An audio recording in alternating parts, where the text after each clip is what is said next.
So difference between two stroke and four stroke engine, तो हम इसके बारे में बात करेंगे। तो सबसे पहले तो हम देख लेते हैं कि टू स्ट्रोक और फोर स्ट्रोक में डिफरेंस क्या है और हमारे पास कितने टाइप के स्ट्रोक होते हैं। तो सबसे पहले आता है हमारे पास इनटेक स्ट्रोक, जिसमें कि ऐसा होता है कि इंजन में टू पोर्ट्स लगे होते हैं, इनलेट एंड एग्जॉस्ट। ठीक है, उसको आप बोल सकते हैं कि इनलेट एंड आउटलेट। तो इनटेक स्ट्रोक में क्या होता है कि आपका एयर एंड फ्यूल मिक्सचर जो होता है इनलेट से ड्रॉ होगा और आपका वो सिलेंडर में मिक्स हो जाएगा एयर एंड फ्यूल। ठीक है, और दूसरा कंबशन, दूसरे को आप बोल सकते हो कंबशन स्ट्रोक। एग्जाम में भी ऐसे लिखना है पॉइंट बना के, intake stroke and combustion stroke. तो कंबशन में क्या होता है कि इसमें जैसे आपका इनटेक में एयर एंड फ्यूल मिक्स हो जाएगा इन अ चैम्बर या कंबशन चैम्बर में, कंबशन स्ट्रोक में क्या होगा कि उसका कंबशन होगा ड्यू टू प्रेशर। आप यहाँ से स्क्रीनशॉट भी ले सकते हो। The cylinder is completely filled with the maximum mixture and intake valve seals the mixture and the piston moves upward. ठीक है, अब पावर स्ट्रोक, जब आपका कंबशन हो जाएगा तो थर्ड में आपको पावर स्ट्रोक मिलेगा थर्ड स्टेप में। ठीक है, तो आपका ये पावर आ गया, यहाँ से आप स्क्रीनशॉट भी ले सकते हो। और लास्ट होता है एग्जॉस्ट, जब आपका the exhaust stroke occurs when residual gases, जो आपका एग्जॉस्ट होता है वो होता है आपका एग्जॉस्ट स्ट्रोक, फाइनल स्ट्रोक जिसको आप बोलते हो।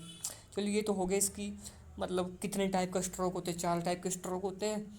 तो अब हम जो मेन बात है difference between two stroke and four stroke. Okay, तो टू स्ट्रोक में क्या होता है, ऐसा नहीं लिखना, आपने लिखना कि टू स्ट्रोक में होता है one revolution of crankshaft, ये लिखा one revolution of the crankshaft. Okay, और फोर स्ट्रोक में होता है कि two revolution of the crankshaft, या आप इसको ऐसे बोल सकते हैं कि वन पावर स्ट्रोक होता है इसमें, और इसमें भी वन पावर स्ट्रोक पर 360 डिग्री में होता है और इन एवरी 20 डिग्री से रोटेशन भी होता है ऑफ द क्रैंक शाफ्ट। ठीक है, और इसमें क्या होता है कि जो टू स्ट्रोक होता है हमारे पास इंजन, इसमें 2 पोर्ट्स यूज़ किए जाते हैं, ना कि बेल्व। बेल्व जो मैंने ऊपर बताया है आपको कि बेल्व जो होते हैं वो 4 स्ट्रोक में यूज़ किए जाते हैं, और जो इनलेट पोर्ट्स होते हैं एंड आउटलेट पोर्ट्स होते हैं ऑफ द फ्यूल, ये किए जाते हैं आपके 2 स्ट्रोक में यूज़। सो और क्या होता है हमारे पास, ये चीपर इन प्राइस में होता है मतलब। और 2 स्ट्रोक जो होता है इसकी जो होती है एफिशिएंसी, फ्यूल एफिशिएंसी ज़्यादा होती है और 4 स्ट्रोक की कम होती है, क्योंकि 2 स्ट्रोक जो होता है वो लाइट व्हीकल में यूज़ होता है, जैसे बाइक हो गया, कमर्शियल मोटरसाइकिल होगी, मतलब ऐसे ऐसे व्हीकल में आपका ये यूज़ होता है।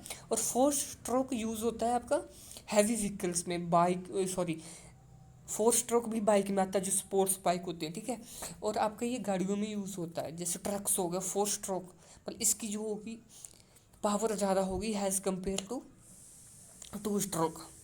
Okay, it generate more torque at higher RPM, it generate higher torque at lower RPM, मतलब ये टॉर्क ज़्यादा प्रोड्यूस करेगा बट ये गर्म हो जाता है इसका इंजन, मतलब हायर आरपीएम में जाएगा तो 2 स्ट्रोक जो होता है गर्म हो जाता है क्योंकि छोटा होता है, 100 सीसी ऐसा होता है ये।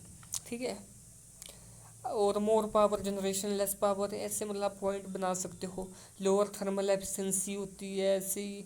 ठीक है, और हाँ जो 2 स्ट्रोक होता है वेरी इंपॉर्टेंट, एग्जाम में ये पॉइंट जरूर लिखना है। ठीक है, कि ये बहुत नॉइस करता है और आपने गाड़ियों में बैठ के देखते हैं उसमें आवाज़ ही नहीं आती, तो क्यों नहीं आती, क्योंकि वो 4 स्ट्रोक होता है।